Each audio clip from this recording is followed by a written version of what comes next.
अध्याय 7 बाधाओं पर काबू पाना। एक अमीर व्यक्ति और एक गरीब व्यक्ति के बीच प्राथमिक अंतर यह है कि वे डर का प्रबंधन कैसे करते हैं। एक बार जब लोग पढ़ाई कर लेते हैं और वित्तीय रूप से साक्षर हो जाते हैं, तब भी उन्हें वित्तीय रूप से स्वतंत्र होने में बाधाओं का सामना करना पड़ सकता है। ऐसे 5 मुख्य कारण हैं जिनकी वजह से वित्तीय रूप से साक्षर लोग अभी भी प्रचुर संपत्ति कॉलम विकसित नहीं कर पाते हैं जो बड़े नकदी प्रवाह का उत्पादन कर सकें। 5 कारण हैं। 1 डर, 2 कुटिलता, 3 आलस्य, 4 बुरी आदतें, 5 अभिमान। डर पर काबू पाना। मैं कभी किसी ऐसे व्यक्ति से नहीं मिला जिसे वास्तव में पैसा खोना पसंद हो, और अपने सभी वर्षों में मैं कभी भी ऐसे अमीर व्यक्ति से नहीं मिला जिसने कभी पैसा न खोया हो।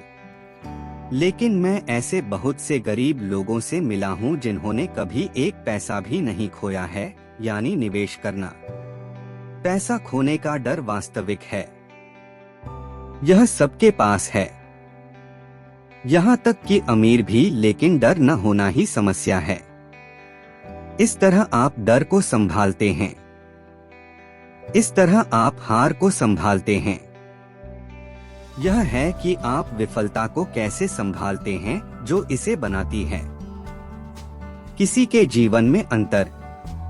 एक अमीर व्यक्ति और एक गरीब व्यक्ति के बीच प्राथमिक अंतर यह है कि वे उस डर को कैसे प्रबंधित करते हैं।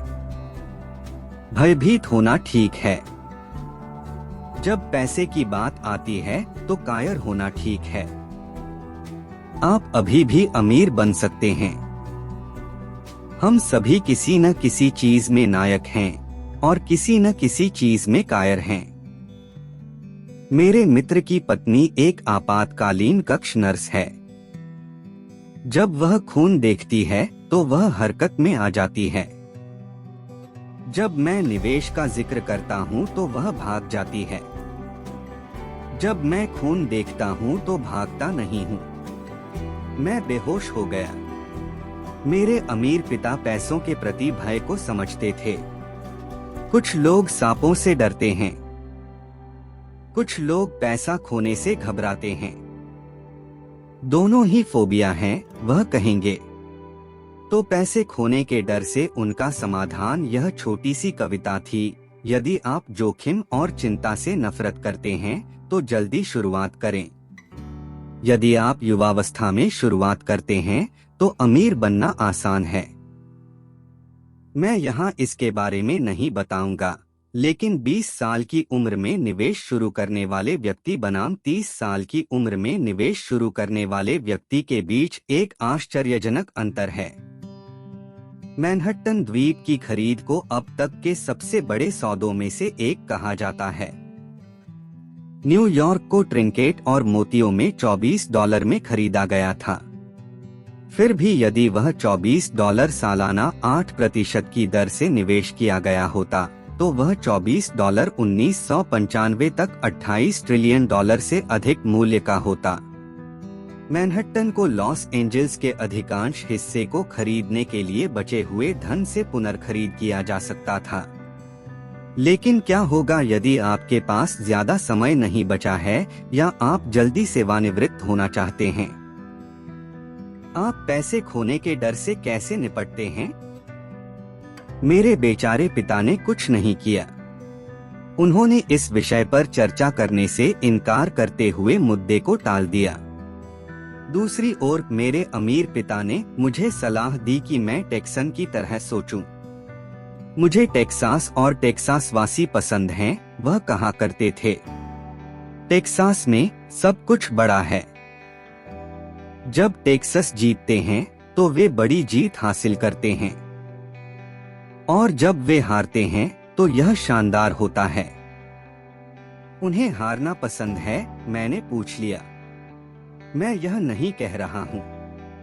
किसी को भी हारना पसंद नहीं है। मुझे एक खुश हारा हुआ व्यक्ति दिखाओ और मैं तुम्हें एक हारा हुआ व्यक्ति दिखाऊंगा, अमीर डैडी ने कहा। मैं जोखिम, इनाम और विफलता के प्रति टेक्सन के रवैये के बारे में बात कर रहा हूँ। इस तरह वे जीवन को संभालते हैं। वे इसे बड़े पैमाने पर जीते हैं। यहाँ के अधिकांश लोगों की तरह नहीं।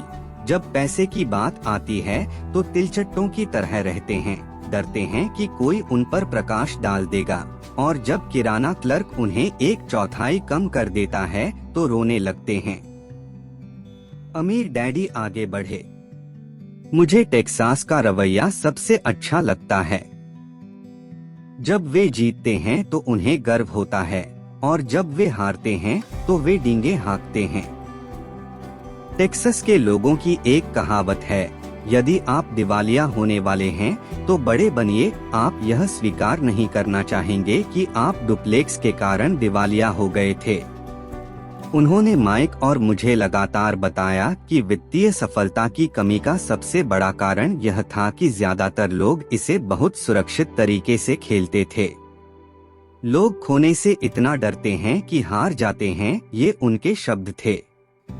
एक समय के महान NFL क्वार्टरबैक फ्रान टारकेंटन इसे दूसरे तरीके से भी कहते हैं, जीतने का मतलब है हारने से डरना नहीं। अपने जीवन में मैंने देखा है कि जीत आमतौर पर हार के बाद होती है। इससे पहले कि मैं आखिरकार बाइक चलाना सीखूं, मैं पहली बार कई बार गिरा। मैं कभी ऐसे गोल्फर से नहीं मिला जिसने कभी गोल्फ की गेंद न खोई हो। मैं ऐसे लोगों से कभी नहीं मिला जिन्हें प्यार हुआ हो और जिनका दिल कभी टूटा न हो। और मैं कभी किसी ऐसे अमीर से नहीं मिला जिसने कभी पैसा न खोया हो। इसलिए अधिकांश लोगों के लिए आर्थिक रूप से जीत न पाने का कारण यह है कि पैसा खोने का दर्द अमीर होने की खुशी से कहीं अधिक बड़ा है। अधिकांश लोगों के लिए वे आर्थिक रूप से नहीं जीत पाते क्योंकि पैसा खोने का दर्द अमीर होने की खुशी से कहीं अधिक बड़ा होता है। टेक्सास में एक और कहावत है, हर कोई स्वर्ग जाना चाहता है लेकिन कोई मरना नहीं चाहता। ज्यादातर लोग अमीर बनने का सपना देखते हैं लेकिन होते हैं पैसे खोने का डर, तो वे कभी नहीं स्वर्ग जाओ। अमीर पिताजी माइक और मुझे टेक्सास की अपनी यात्राओं के बारे में कहानियां सुनाते थे। यदि आप वास्तव में जोखिम, हार और असफलता से निपटने का रवैया सीखना चाहते हैं तो सैन एंटोनियो जाएं और अलामो जाएं। अलामो बहादुर लोगों की एक महान कहानी है जिसने यह जानते हुए भी कि सफलता की कोई उम्मीद नहीं है, लड़ना चुना। उन्होंने आत्मसमर्पण करने के बजाय मरना चुना। यह अध्ययन के योग्य एक प्रेरणादायक कहानी है। बहरहाल यह अभी भी एक दुखद सैन्य हार है। उन्हें लात मारी गई। तो टेक्सासवासी विफलता से कैसे निपटते हैं? वे अब भी चिल्लाते हैं, अलामो याद रखें। माइक और मैंने यह कहानी बहुत सुनी। जब भी वह कोई बड़ा सौदा करने वाला होता था तो वह हमेशा हमें यह कहानी सुनाता था और घबरा जाता था। जब उन्होंने अपना सारा परिश्रम कर लिया और चुप रहने का समय आ गया तो उन्होंने हमें यह कहानी सुनाई। हर बार उसे गलती होने या हारने का डर रहता था। पैसा, उसने हमें यह कहानी सुनाई। इससे उसे ताकत मिली क्योंकि इसने उसे याद दिलाया कि वह हमेशा वित्तीय नुकसान को वित्तीय जीत में बदल सकता है। अमीर डैडी जानते थे कि असफलता ही उन्हें मजबूत और होशियार बनाएगी। ऐसा नहीं है कि वह हारना चाहता था, वह बस इतना जानता था कि वह कौन है और वह कैसे नुकसान उठाएगा। वह हार सह लेगा और जीत हासिल कर लेगा। इसी बात ने उन्हें विजेता और दूसरों को हारा हुआ बना दिया। इससे उन्हें उस समय सीमा पार करने का साहस मिला जब अन्य लोग पीछे हट गए। यही कारण है कि मुझे टेक्सास के लोग बहुत पसंद हैं, वह कहते थे। उन्होंने एक बड़ी असफलता को स्वीकार किया और इसे प्रेरणा में बदल दिया। साथ ही एक पर्यटन स्थल बनाया जो उन्हें लाखों बनाता है। लेकिन शायद उनके शब्द जो आज मेरे लिए सबसे ज्यादा मायने रखते हैं वे ये हैं, टेक्सास के लोग अपनी असफलताओं को दबाते नहीं हैं, वे उनसे प्रेरित होते हैं। वे अपनी असफलताओं को स्वीकार करते हैं और उन्हें रैली के रोने में बदल देते हैं। असफलता टेक्सास के लोगों को विजेता बनने के लिए प्रेरित करती है, लेकिन वह फार्मूला सिर्फ टेक्सास के लिए फार्मूला नहीं है, यह सभी विजेताओं के लिए सूत्र है। असफलता विजेताओं को प्रेरित करती है, असफलता हारे हुए लोगों को हरा देती है। मैंने कहा है कि मेरी बाइक से गिरना बाइक चलाना सीखने का हिस्सा था।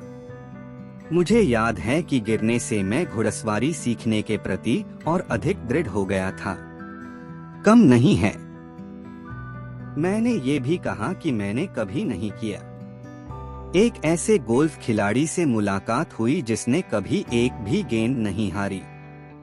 शीर्ष पेशेवर गोल्फरों के लिए गेंद या टूर्नामेंट हारने से बेहतर बनने, अभ्यास करने की प्रेरणा मिलती है। अधिक कठिन, अधिक अध्ययन करना, यही चीज उन्हें बेहतर बनाती है। विजेताओं के लिए हार उन्हें प्रेरित करती है, हारने वालों के लिए हार उन्हें हरा देती है।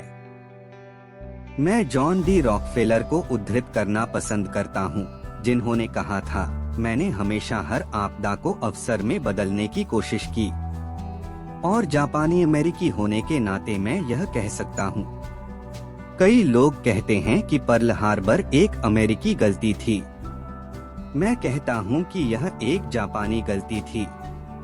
फिल्म से शुरू करो, शुरू करो, शुरू करो। एक उदास जापानी एडमिरल अपने उत्साही अधीनस्थों से कहता है, मुझे डर है कि हमने एक सोते हुए राक्षस को जगा दिया है। पर्ल हार्बर, याद रखें, एक रैली का नारा बन गया। इसने अमेरिका की सबसे बड़ी हार में से एक को जीत का कारण बना दिया। इस बड़ी हार से अमेरिका को ताकत मिली और अमेरिका जल्द ही विश्व शक्ति बनकर उभरा। असफलता विजेताओं को प्रेरित करती है और असफलता हारे हुए लोगों को हरा देती है।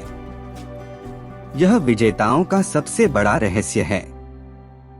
यह वह रहस्य है जो हारे हुए लोग नहीं जानते। महानतम विजेताओं का रहस्य यह है कि असफलता जीतने की प्रेरणा देती है, इस प्रकार वे हारने से नहीं डरते। फ्रैंक टारकेंटन के उद्धरण को दोहराते हुए, जीतने का अर्थ है हारने से न डरना। फ्रैंक टारकेंटन जैसे लोग हारने से नहीं डरते क्योंकि वे जानते हैं कि वे कौन हैं। वे हार से नफरत करते हैं, इसलिए वे जानते हैं कि हार केवल उन्हें बेहतर बनने के लिए प्रेरित करेगी।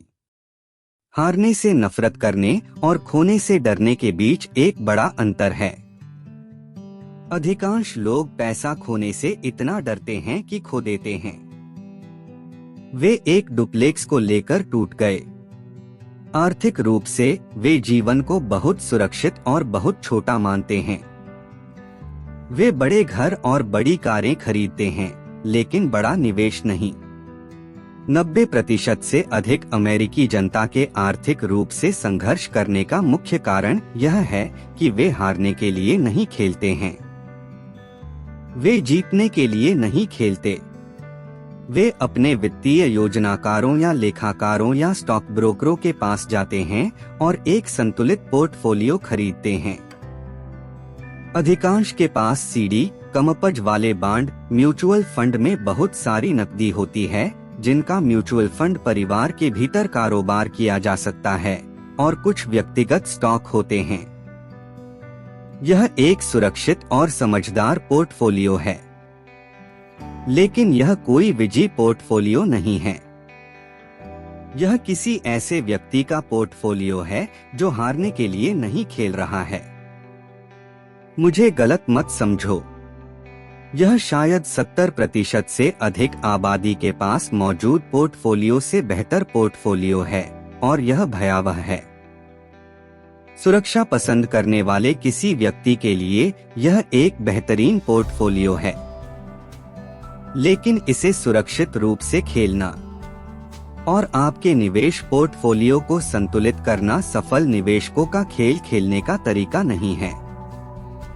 यदि आपके पास कम पैसा है और आप अमीर बनना चाहते हैं, तो आपको सबसे पहले ध्यान केंद्रित करना होगा, संतुलित नहीं।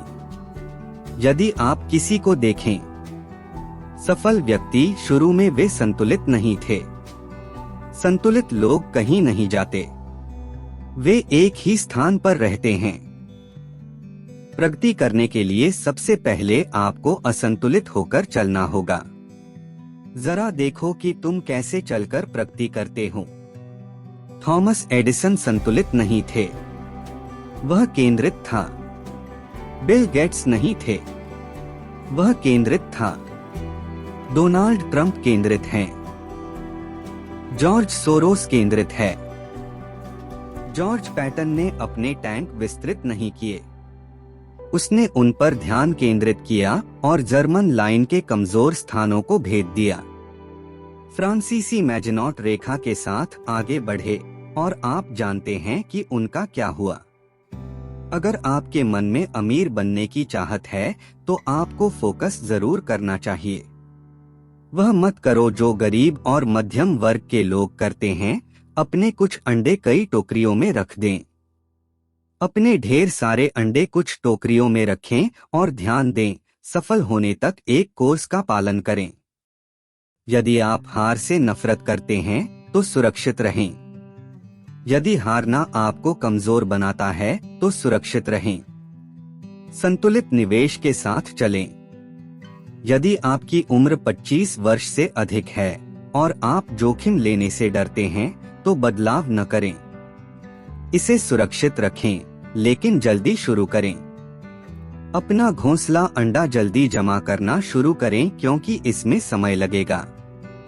लेकिन अगर आपके पास आजादी के सपने हैं, चूहे की दौड़ से बाहर निकलने के, तो पहला सवाल जो आपको खुद से पूछना चाहिए, मैं विफलता पर कैसे प्रतिक्रिया दूं? यदि असफलता आपको जीतने के लिए प्रेरित करती है, तो शायद आपको जीतना चाहिए, लेकिन केवल शायद। यदि विफलता आपको कमजोर बनाती है या आपको गुस्सा करने पर मजबूर कर देती है, जैसे कि बिगड़ैल लड़के जो हर बार कोई बात उनके मुताबिक नहीं होने पर मुकदमा दायर करने के लिए वकील को बुलाते हैं, तो इसे सुरक्षित रखें। अपना दिन का काम जारी रखें या बॉन्ड या म्यूचुअल फंड खरीदें। लेकिन याद रखें, उन वित्तीय साधनों में भी जोखिम है, भले ही वे सुरक्षित दिखें। मैं टेक्सास और फ्रैंक टारकेंटन का उल्लेख करते हुए यह सब कह रहा हूँ, क्योंकि परिसंपत्ति कॉलम को स्टैक करना आसान है। यह वास्तव में कम योग्यता वाला खेल है। इसमें बहुत अधिक शिक्षा की आवश्यकता नहीं है। 5वीं कक्षा का गणित चलेगा। लेकिन अपना एसेट कॉलम बनाना एक ऐसा खेल है जिसमें रवैया एक प्रमुख भूमिका निभाता है। इसके लिए साहस, धैर्य और असफलता के प्रति एक महान दृष्टिकोण की आवश्यकता होती है। हारने वाले असफल होने से बचते हैं और असफलता हारे हुए लोगों को विजेता बना देती है। बस अलार्मों को याद रखें। निंदकवाद पर काबू पाना। आसमान गिर रहा है। आसमान गिर रहा है। हम में से ज्यादातर लोग चिकन लिटिल जानते हैं, जो खलिहान के बगीचे को आसन्न विनाश की चेतावनी देते हुए इधर उधर भागता था। हम सभी ऐसे लोगों को जानते हैं जो इस तरह के हैं। हम में से प्रत्येक के अंदर एक छोटा सा चिकन है। जैसा कि मैंने पहले कहा, निंदक वास्तव में एक छोटा मुर्गी है। जब डर और संदेह हमारे विचारों पर हावी हो जाते हैं, तो हम सभी को थोड़ी परेशानी होती है। हम सभी को संदेह है, मैं स्मार्ट नहीं हूँ, मैं बहुत अच्छा नहीं हूँ, अमुक मुझसे बेहतर है। हमारे संदेह अक्सर हमें पंगु बना देते हैं। हम क्या होगा अगर खेलते हैं खेल? क्या होगा अगर मेरे निवेश के ठीक बाद अर्थव्यवस्था चरमरा जाए? क्या होगा अगर मैं नियंत्रण खो दूं और पैसे वापस नहीं कर पाऊं? क्या होगा अगर चीजें मेरी योजना के अनुसार नहीं हुई? या हमारे दोस्त हैं या प्रियजन हैं, जो हमें हमारी कमियां याद दिलाएंगे। वे अक्सर कहते हैं, आपको क्या लगता है कि आप ऐसा कर सकते हैं? अगर यह इतना अच्छा विचार है तो किसी और ने इसे कैसे नहीं किया? वह कभी काम नहीं करेगा। आप नहीं जानते कि आप किस बारे में बात कर रहे हैं। संदेह के ये शब्द अक्सर इतने ऊंचे हो जाते हैं कि हम कार्य करने में विफल रहते हैं। हमारे पेट में एक भयानक एहसास पैदा हो जाता है। कभी कभी हमें नींद नहीं आती। हम आगे बढ़ने में असफल हो जाते हैं, इसलिए हम जो है उसके साथ बने रहते हैं। सुरक्षित और अवसर हमारे हाथ से निकल जाते हैं। हम अपने शरीर में एक ठंडी गांठ के साथ स्थिर होकर बैठे हुए जीवन को गुजरते हुए देखते हैं। हम सभी ने अपने जीवन में एक समय पर इसे महसूस किया है, कुछ ने दूसरों की तुलना में अधिक। फिडेलिटी मैगलन म्यूचुअल फंड प्रसिद्धि के पीटर लिंच आकाश में गिरने के बारे में चेतावनियों को शोर के रूप में संदर्भित करते हैं और हम सभी इसे सुनते हैं। शोर या तो हमारे दिमाग के अंदर पैदा होता है या बाहर से आता है, अक्सर दोस्तों, परिवार, सहकर्मियों और मीडिया से।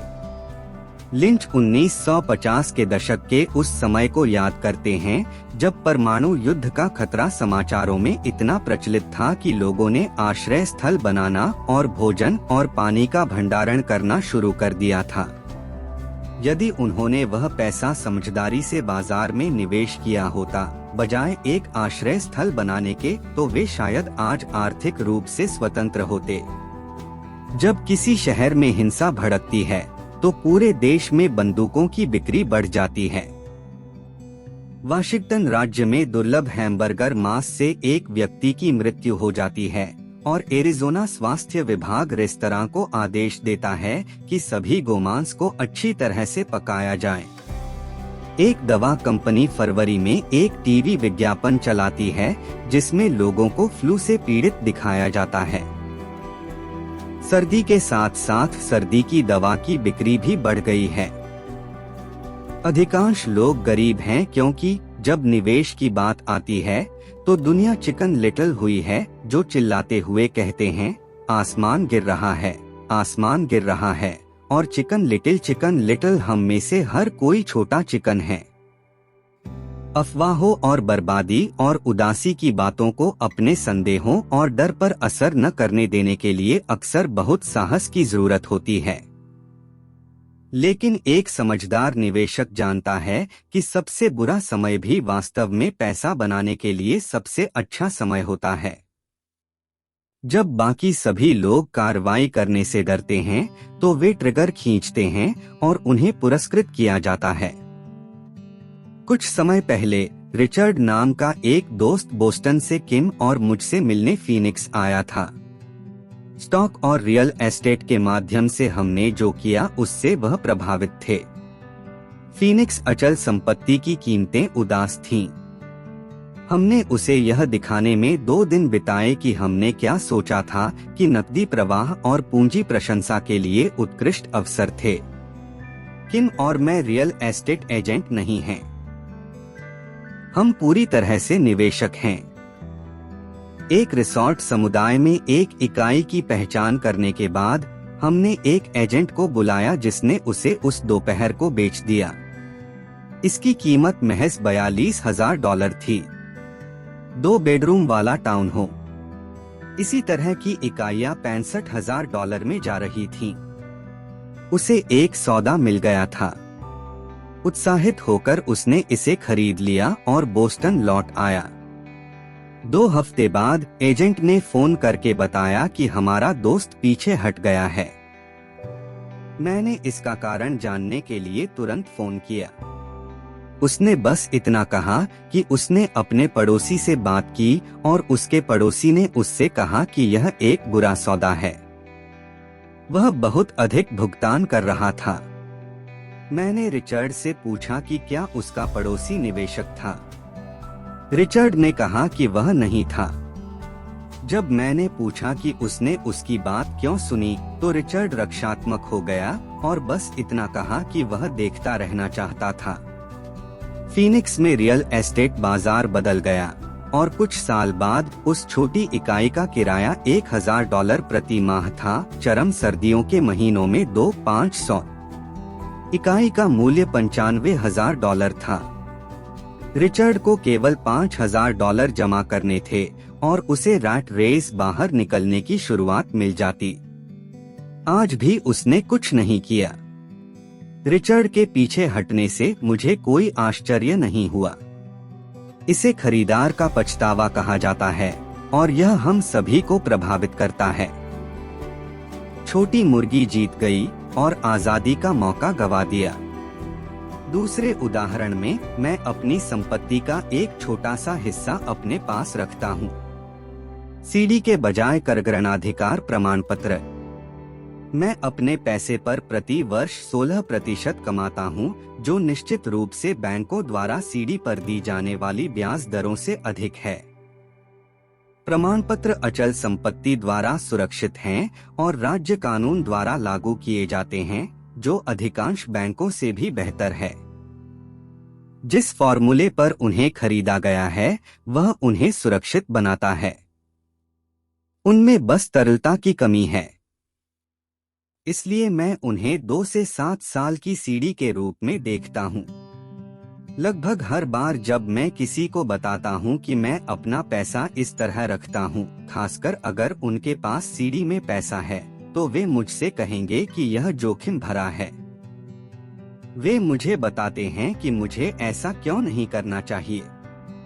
जब मैं उनसे पूछता हूँ कि उन्हें जानकारी कहाँ से मिलती है, तो वे कहते हैं कि किसी मित्र या किसी निवेश पत्रिका से। उन्होंने ऐसा कभी नहीं किया है और वे ऐसा करने वाले को बता रहे हैं कि उन्हें ऐसा क्यों नहीं करना चाहिए। मैं जिस न्यूनतम उपज की आशा करता हूँ वह 16% है, लेकिन जो लोग संदेह से भरे हुए हैं, वे बहुत कम रिटर्न स्वीकार करने को तैयार हैं। संदेह महंगा है। मेरा कहना यह है कि यह वे संदेह और संशय हैं जो अधिकांश लोगों को गरीब बनाए रखते हैं और सुरक्षित रहते हैं। वास्तविक दुनिया बस आपके अमीर बनने का इंतजार कर रही है। इंसान का शक ही उसे गरीब रखता है। जैसा कि मैंने कहा, रैट रेस बाहर निकलना तकनीकी रूप से आसान है। इसमें बहुत अधिक शिक्षा की आवश्यकता नहीं है, लेकिन ये संदेह अधिकांश लोगों के लिए अपंग हैं। निंदक कभी नहीं जीतते, अमीर डैडी ने कहा। अनियंत्रित संदेह और भय एक संशय पैदा करता है। संदेहवादी आलोचना करते हैं और विजेता विश्लेषण करते हैं। उनकी पसंदीदा कहावतों में से एक थी।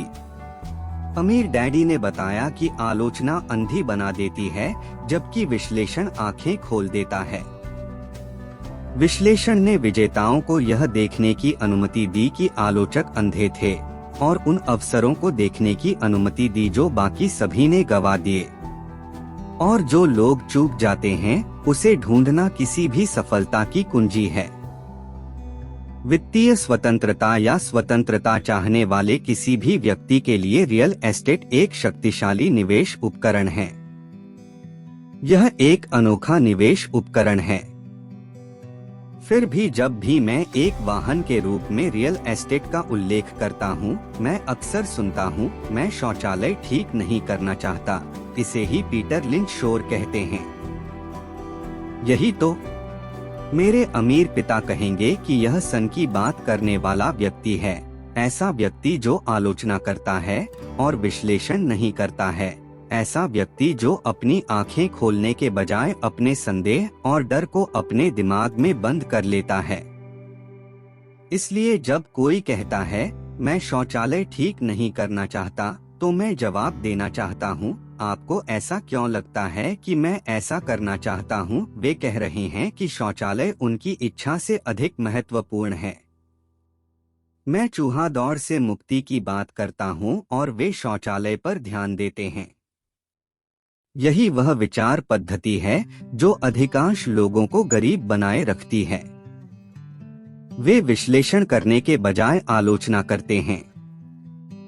अमीर डैडी कहते थे, मैं नहीं चाहता कि आपकी सफलता की कुंजी मेरे हाथ में रहे, क्योंकि मैं भी शौचालयों की मरम्मत नहीं कराना चाहता। इसलिए मैं शौचालयों की मरम्मत करने वाले संपत्ति प्रबंधक के लिए कड़ी मेहनत करता हूँ। और घर या अपार्टमेंट चलाने वाले एक महान संपत्ति प्रबंधक को ढूंढने से मेरा नकदी प्रवाह बढ़ जाता है।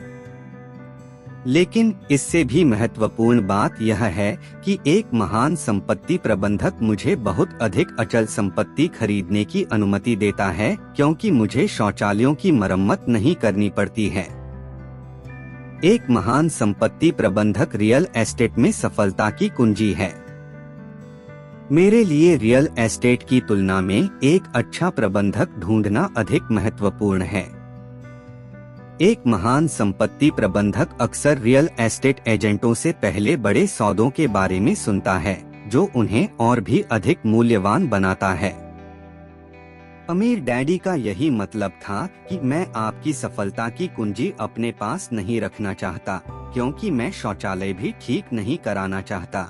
इसलिए मैंने पता लगा लिया अधिक अचल संपत्ति कैसे खरीदे और चूहे की दौड़ से बाहर निकलने में तेजी लाएं। जो लोग यह कहते रहते हैं कि मैं शौचालय ठीक नहीं कराना चाहता, वे अक्सर इस शक्तिशाली निवेश माध्यम का उपयोग करने से इनकार करते हैं। शौचालय उनकी आजादी से भी ज्यादा महत्वपूर्ण है। शेयर बाजार में मैं अक्सर लोगों को यह कहते हुए सुनता हूँ, मैं पैसा नहीं खोना चाहता। खैर, उन्हें क्या लगता है कि मुझे या किसी और को पैसा खोना पसंद है। वे पैसा नहीं कमाते क्योंकि वे पैसा नहीं खोना चुनते हैं। विश्लेषण करने के बजाय वे अपना दिमाग एक और शक्तिशाली निवेश साधन शेयर बाजार पर केंद्रित कर लेते हैं। मैं एक दोस्त के साथ हमारे पड़ोस के गैस स्टेशन के पास से गुजर रहा था। उसने ऊपर देखा और देखा कि गैस की कीमत बढ़ रही थी और इस प्रकार तेल की कीमत बढ़ रही थी। मेरा दोस्त चिंता मस्सा या चिकन लिटिल। उसके लिए आकाश हमेशा गिरने वाला है और आमतौर पर ऐसा होता है। जब हम घर पहुँचे तो उसने मुझे सारे आंकड़े दिखाए कि अगले कुछ वर्षों में तेल की कीमत क्यों बढ़ने वाली है। ये आंकड़े मैंने पहले कभी नहीं देखे थे, भले ही मेरे पास पहले से ही एक मौजूदा तेल कंपनी के पर्याप्त शेयर थे। उस जानकारी के साथ मैंने तुरंत तलाश शुरू कर दी और मुझे एक नई कम मूल्य वाली तेल कंपनी मिली जो कुछ तेल भंडार खोजने वाली थी। मेरा ब्रोकर इस नई कंपनी को लेकर उत्साहित था और मैंने 65 सेंट प्रति शेयर के हिसाब से 15,000 शेयर खरीदे। 3 महीने बाद मैं और मेरा वही दोस्त एक ही गैस स्टेशन से गुजरे और निश्चित रूप से प्रति गैलन कीमत लगभग 15% बढ़ गई थी। फिर से चिकन लिटिल हुआ और शिकायत की। मैं मुस्कुराया क्योंकि 1 महीने पहले उस छोटी सी तेल कंपनी ने तेल पर धावा बोल दिया था और वे 15,000 शेयर $3 प्रति शेयर से अधिक हो गए थे, क्योंकि उसने पहली बार मुझे टिप दी थी। और अगर मेरे मित्र का कहना सच है तो गैस की कीमत बढ़ती रहेगी। यदि अधिकांश लोग यह समझ लें कि शेयर बाजार में निवेश में स्टॉप कैसे काम करता है, तो हारने के लिए निवेश करने के बजाय जीतने के लिए निवेश करने वाले अधिक लोग होंगे। स्टॉप बस एक कंप्यूटर कमांड है जो आपके स्टॉक को स्वचालित रूप से बेचता है यदि कीमत गिरना शुरू हो जाती है, जिससे आपके नुकसान को कम करने और कुछ लाभ को अधिकतम करने में मदद मिलती है। यह उन लोगों के लिए एक महान उपकरण है जो खोने से डरते हैं। इसलिए जब भी मैं लोगों को जो वे चाहते हैं उसके बजाय अपनी मैं नहीं चाहतों पर ध्यान केंद्रित करते हुए सुनता हूँ, तो मुझे पता है कि उनके दिमाग में शोर बहुत तेज होगा। चिकन लिटिल दिमाग पर कब्जा कर लिया है और चिल्ला रहा है, आसमान है गिर रहा है और शौचालय टूट रहे हैं। इसलिए वे अपनी अनिच्छाओं से बचते हैं, लेकिन उन्हें इसकी भारी कीमत चुकानी पड़ती है। हो सकता है कि उन्हें जीवन में वह कभी न मिले जो वे चाहते हैं। विश्लेषण करने के बजाय उनके भीतर का चिकन लिटिल को बंद कर देता है।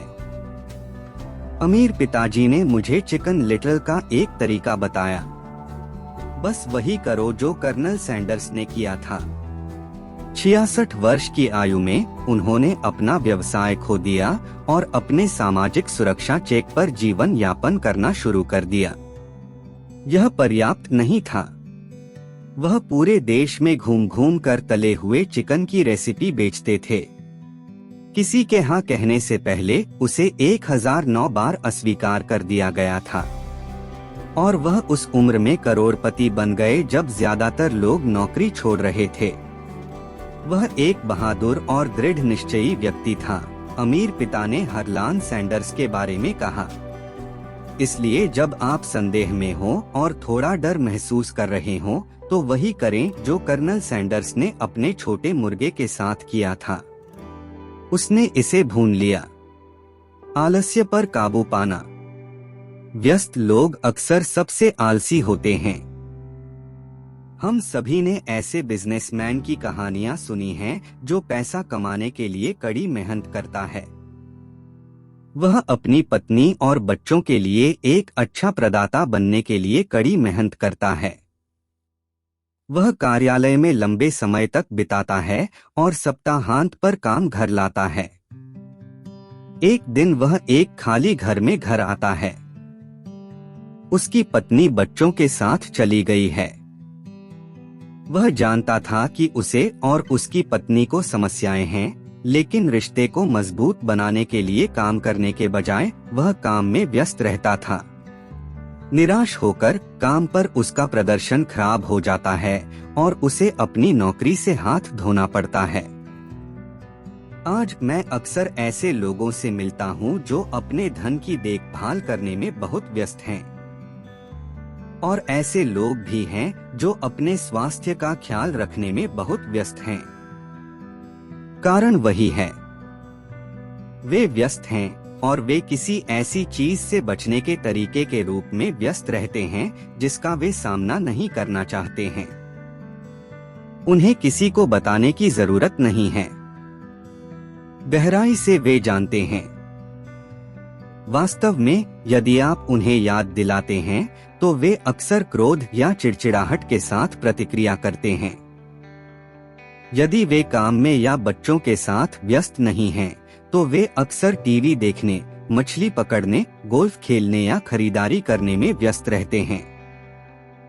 फिर भी अंदर से वे जानते हैं कि वे किसी महत्वपूर्ण चीज से बच रहे हैं। यह आलस्य का सबसे आम रूप है, व्यस्त रहकर आलस्य। तो आलस्य का इलाज क्या है? उत्तर है थोड़ा सा लालच। हम में से कई लोग लालच या इच्छा को बुरा मानकर बड़े हुए हैं। लालची लोग बुरे लोग होते हैं, मेरी माँ कहा करती थी। फिर भी हम सभी के अंदर अच्छी, नई या रोमांचक चीजें पाने की चाहत होती है। इसलिए इच्छा की भावना को नियंत्रण में रखने के लिए अक्सर माता पिता उस इच्छा को अपराध बोध से दबाने के तरीके ढूंढते हैं। आप केवल अपने बारे में सोचें।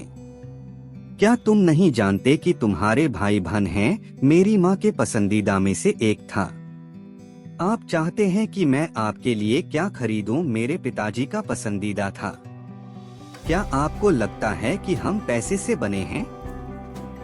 क्या आपको लगता है कि पैसे पेड़ों पर उगते हैं? हम अमीर लोग नहीं हैं, आप जानते हैं। यह इतने सारे शब्द नहीं थे, लेकिन गुस्से में अपराध बोध की यात्रा जो उन शब्दों के साथ हुई जो मुझ तक पहुँचे।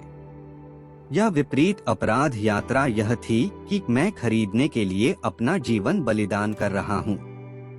ये तुम्हारे लिए। मैं इसे आपके लिए खरीद रहा हूँ क्योंकि जब मैं बच्चा था तो मुझे यह सुविधा कभी नहीं मिली थी। मेरा एक पड़ोसी है जो पत्थर से पीड़ित है, लेकिन अपनी कार अपने गैराज में पार्क नहीं कर सकता। गैराज उसके बच्चों के लिए खिलौनों से भरा हुआ है। उन बिगड़ैल लड़कों को वह सब कुछ मिलता है जो वे मांगते हैं। अमीर डैडी को इन शब्दों पर विश्वास था। मैं इसे बर्दाश्त नहीं कर सकता, अपना दिमाग बंद कर लें। मैं इसे कैसे वहन कर सकता हूँ, संभावनाओं, उत्साह और सपनों को खोलता है। मैं नहीं चाहता कि उन्हें पता चले। चाहत की भावना उनके रोजमर्रा के शब्द हैं। उन्होंने अपने कॉलेज या अपनी सेवानिवृत्ति के लिए कुछ भी अलग नहीं रखा है, लेकिन उनके बच्चों के पास अब तक का हर खिलौना है। उन्हें हाल ही में मेल में एक नया क्रेडिट कार्ड मिला और वह अपने बच्चों को लास वेगास की यात्रा पर ले गए। मैं इसे बच्चों के लिए कर रहा हूँ, उन्होंने कहा, बड़े त्याग से कहा। अमीर पिताजी ने ये शब्द कहने से मना किया, मैं इसे बर्दाश्त नहीं कर सकता। अपने असली घर में मैंने बस इतना ही सुना। इसके बजाय अमीर पिता अपने बच्चों से कहते थे, मैं इसे कैसे वहन कर सकता हूँ। उनका मानना था कि मैं इसे बर्दाश्त नहीं कर सकता शब्द आपके दिमाग को बंद कर देते हैं। अब और सोचने की जरूरत नहीं रही।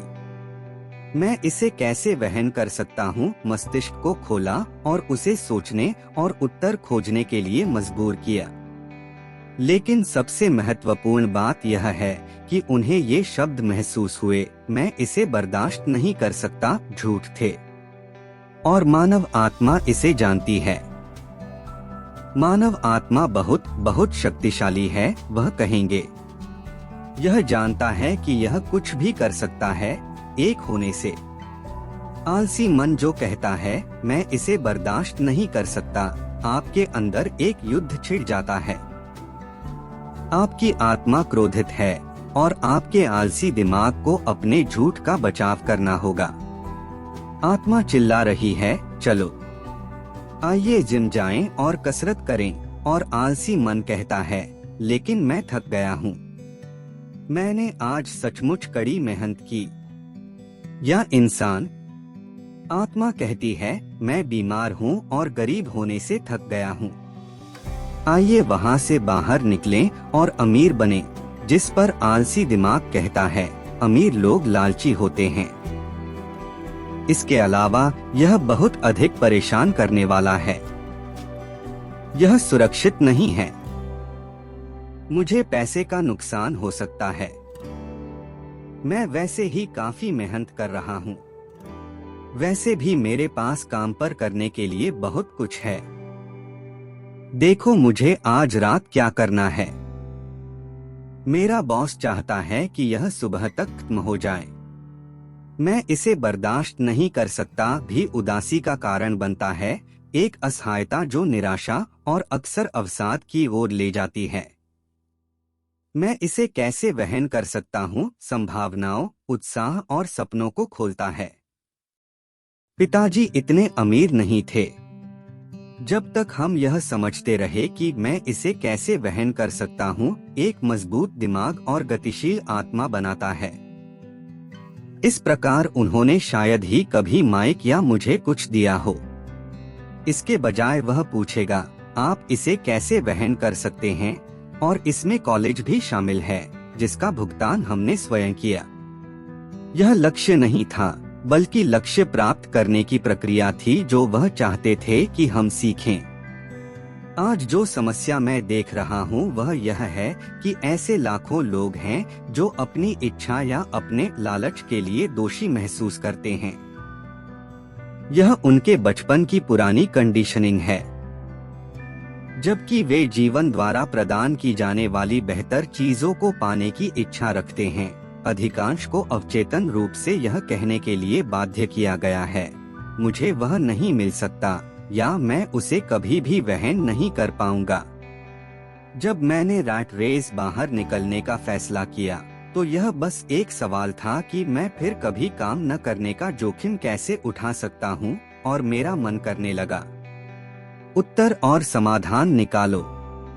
सबसे कठिन हिस्सा मेरे असली माता पिता की हठधर्मिता से लड़ना था। हम इसे बर्दाश्त नहीं कर सकते। केवल अपने बारे में सोचना बंद करो। आप दूसरों के बारे में क्यों नहीं सोचते? और इसी तरह की अन्य भावनाएं मेरे लालच को दबाने के लिए, अपराध बोध पैदा करने के लिए बनाई गई हैं। तो आप आलस्य को कैसे हराएंगे? एक बार फिर उत्तर थोड़ा लालच है। यह वह रेडियो स्टेशन BFM है, जिसका अर्थ है इसमें मेरे लिए क्या है। एक व्यक्ति को बैठकर यह पूछने की जरूरत है, अगर मुझे फिर कभी काम न करना पड़े तो मेरा जीवन कैसा होगा? अगर मेरे पास होता तो मैं क्या करता? मुझे जितने पैसों की जरूरत थी, उस थोड़े से लालच, कुछ बेहतर पाने की चाहत के बिना प्रगति नहीं होती। हमारी दुनिया प्रगति कर रही है क्योंकि हम सभी बेहतर जीवन चाहते हैं। नए आविष्कार इसलिए होते हैं क्योंकि हम कुछ बेहतर चाहते हैं। हम स्कूल जाते हैं और कड़ी मेहनत से पढ़ाई करते हैं क्योंकि हम कुछ बेहतर चाहते हैं। इसलिए जब भी आप खुद को किसी चीज से बचते हुए पाएं, आप जानते हैं कि आपको क्या करना चाहिए, तो अपने आप से पूछने वाली एकमात्र चीज यह है, इसमें मेरे लिए क्या है? थोड़ा लालची बनो। यह आलस्य का सर्वोत्तम इलाज है। हालांकि बहुत अधिक लालच, जैसा कि किसी भी चीज की अधिकता हो सकती है, अच्छा नहीं है। लेकिन जरा याद रखें कि माइकल डगलस ने फिल्म में क्या कहा था, वॉल स्ट्रीट, लालच अच्छा है। अमीर डैडी ने इसे अलग तरीके से कहा, अपराध लालच से भी बदतर है, क्योंकि अपराध शरीर से उसकी आत्मा को छीन लेता है। मुझे लगता है कि एलेनोर रूजवेल्ट ने इसे सबसे अच्छा कहा था, वह करो जो तुम अपने दिल में सही महसूस करते हो, क्योंकि वैसे भी तुम्हारी आलोचना की जाएगी। यदि आप ऐसा करते हैं तो आप शापित होंगे, और यदि नहीं करते हैं तो शापित होंगे। बुरी आदतों पर काबू पाना। हमारा जीवन हमारी शिक्षा से अधिक हमारी आदतों का प्रतिबिंब है। फिल्म देखने के बाद कोनन द बार्बियन, अर्नोल्ड श्वार्ज़नेगर अभिनीत। एक मित्र ने कहा, मुझे श्वार्ज़नेगर जैसा शरीर पाना अच्छा लगेगा। अधिकांश लोगों ने सहमति में सिर हिलाया। एक अन्य मित्र ने कहा, मैंने यह भी सुना है कि एक समय वह वास्तव में छोटा और पतला था। हाँ, मैंने भी यह सुना, दूसरे ने कहा। मैंने सुना है कि उसे लगभग हर दिन जिम में वर्कआउट करने की आदत है। हाँ, मैं शर्त लगा सकता हूँ कि उसे ऐसा करना होगा। नहीं, समूह के निंदक ने कहा। मैं शर्त लगा सकता हूँ कि वह इसी तरह पैदा हुआ था। इसके अलावा चलो अर्नोल्ड के बारे में बात करना बंद करें और कुछ बियर लें। यह व्यवहार को नियंत्रित करने वाली आदतों का एक उदाहरण है। मुझे याद है कि मैं अपने अमीर पिता से अमीरों की आदतों के बारे में पूछता था। मुझे सीधा उत्तर देने के बजाय वह चाहते थे कि मैं हमेशा की तरह उदाहरण के माध्यम से सीखूं। तुम्हारे पिता अपने बिलों का भुगतान कब करते हैं? अमीर पिताजी ने पूछा। महीने का पहला दिन, मैंने कहा। क्या उसके पास कुछ बचा है? उसने पूछा। बहुत कम, मैंने कहा। अमीर डैडी ने कहा, यही मुख्य कारण है जिससे वह संघर्ष करता है। उसके पास बुरी आदतें। आपके पिता बाकी सभी को पहले भुगतान करते हैं। वह आखिर में खुद को भुगतान करता है, लेकिन तभी जब उसके पास कुछ बचा हो, जो वह आम तौर पर नहीं करता है, मैंने कहा। लेकिन उसे अपने बिलों का भुगतान करना होगा, है ना?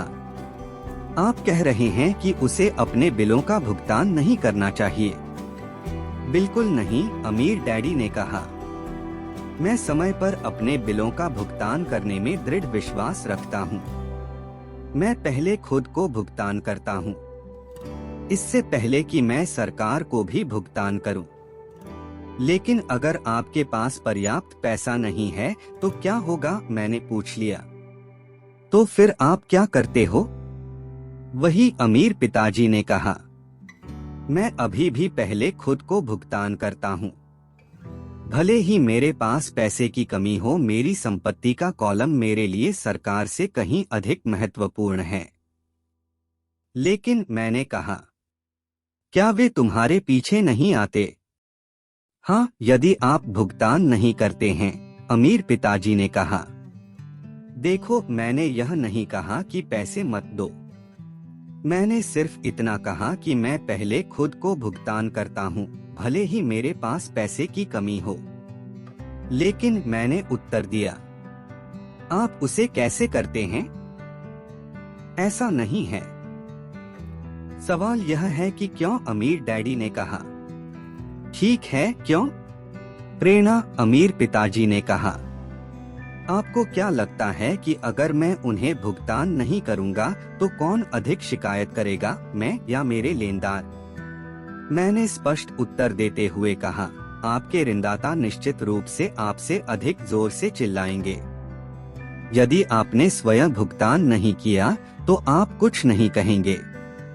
तो आप देखिए, स्वयं भुगतान करने के बाद मेरे करों और अन्य लेनदारों को भुगतान करने का दबाव इतना अधिक है कि यह मुझे आय के अन्य रूपों की तलाश करने के लिए मजबूर करता है। भुगतान करने का दबाव मेरी प्रेरणा बन जाता है। मैंने अतिरिक्त नौकरियां की, अन्य कंपनियां शुरू की, शेयर बाजार में व्यापार किया, यह सुनिश्चित करने के लिए कि वे लोग मुझ पर चिल्लाना शुरू न कर दें। उस दबाव ने मुझे और अधिक मेहनत करने पर मजबूर किया, मुझे सोचने पर मजबूर किया, और कुल मिलाकर जब पैसे की बात आती है तो मैं अधिक स्मार्ट और सक्रिय हो गया। अगर मैंने आखिर में खुद को भुगतान कर दिया होता तो मुझे कोई दबाव महसूस नहीं होता, लेकिन मैं टूट गया होता। तो क्या यह सरकार या अन्य लोगों का डर है जिनसे आपका पैसा बकाया है जो आपको प्रेरित करता है? यह सही है, अमीर डैडी ने कहा। आप देखिए, सरकारी बिल वसूलने वाले बड़े बदमाश हैं। आमतौर पर बिल संग्रहकर्ता भी ऐसे ही होते हैं। अधिकांश लोग इन बदमाशों के आगे हार मान लेते हैं। वे उन्हें भुगतान करते हैं और स्वयं कभी भुगतान नहीं करते हैं। क्या आप उस 98 पाउंड के कमजोर व्यक्ति की कहानी जानते हैं जिसके चेहरे पर रेत मारी जाती है? यदि मैं पहले स्वयं को भुगतान करूं, मैं आर्थिक, मानसिक और राजकोषीय रूप से मजबूत हो जाता हूं। मैंने सिर हिलाया। मैं हर समय कॉमिक किताबों में भारोत्तोलन और बॉडी बिल्डिंग पाठों का विज्ञापन देखता हूं। ठीक है, ज्यादातर लोग गुंडों को अपने चेहरे पर रेत मारने देते हैं। मैंने खुद को मजबूत बनाने के लिए धमकाने वाले के डर का इस्तेमाल करने का फैसला किया। दूसरे कमजोर हो जाते हैं। खुद को यह सोचने के लिए मजबूर कर रहा हूं कि कैसे बनाया जाए। अतिरिक्त पैसा जिम जाने और वजन के साथ कसरत करने जैसा है। जितना अधिक मैं अपनी मानसिक धन की मांसपेशियों पर काम करता हूं, मैं उतना ही मजबूत होता जाता हूं। अब मैं उन बदमाशों से नहीं डरता। मुझे अमीर डैडी की बात अच्छी लगी। तो अगर मैं पहले खुद को भुगतान करता हूं, तो मैं आर्थिक, मानसिक और राजकोषीय रूप से मजबूत हो जाता हूं। अमीर डैडी ने सिर हिलाया। और यदि मैं अपने आप को अंतिम भुगतान करता हूं या बिल्कुल नहीं, तो मैं कमजोर हो जाता हूं। इसलिए बॉस, प्रबंधक, कर संग्राहक, बिल संग्राहक और जमींदार जैसे लोग मुझे जीवन भर इधर उधर धकेलते रहते हैं, सिर्फ इसलिए क्योंकि मेरे पास पैसे की अच्छी आदतें नहीं हैं। अमीर डैडी ने सिर हिलाया। बिल्कुल 98 पाउंड के कमजोर व्यक्ति की तरह। अहंकार पर काबू पाना। मैं जो जानता हूँ उससे मुझे पैसा मिलता है। जो मैं नहीं जानता वह मेरे पैसे खो देता है। जब भी मैं अहंकारी हुआ हूँ, मैंने पैसे खोए हैं। क्योंकि जब मैं अहंकारी होता हूँ तो मैं सच में विश्वास करता हूँ कि जो मैं नहीं जानता वह महत्वपूर्ण नहीं है। अमीर पिताजी अक्सर मुझसे कहते थे। मैंने पाया है कि बहुत से लोग अपनी अज्ञानता को छिपाने के लिए अहंकार का प्रयोग करते हैं। ऐसा अक्सर तब होता है जब मैं अकाउंटेंट या अन्य निवेशकों के साथ वित्तीय विवरणों पर चर्चा कर रहा होता हूँ। वे चर्चा के माध्यम से अपना रास्ता भटकाने की कोशिश करते हैं। मेरे लिए यह स्पष्ट है कि वे नहीं जानते कि वे किस बारे में बात कर रहे हैं। वे झूठ नहीं बोल रहे हैं, लेकिन वे सच भी नहीं बोल रहे हैं। पैसे, वित्त और निवेश की दुनिया में ऐसे कई लोग हैं जिन्हें बिल्कुल पता नहीं है कि वे किस बारे में बात कर रहे हैं। मुद्रा उद्योग में अधिकांश लोग पुरानी कारों के सेल्समैन की तरह बिक्री की बातें कर रहे हैं। जब आप जानते हैं कि आप किसी विषय में अनभिज्ञ हैं, तो उस क्षेत्र में किसी विशेषज्ञ या उस विषय पर एक किताब ढूंढकर खुद को शिक्षित करना शुरू करें।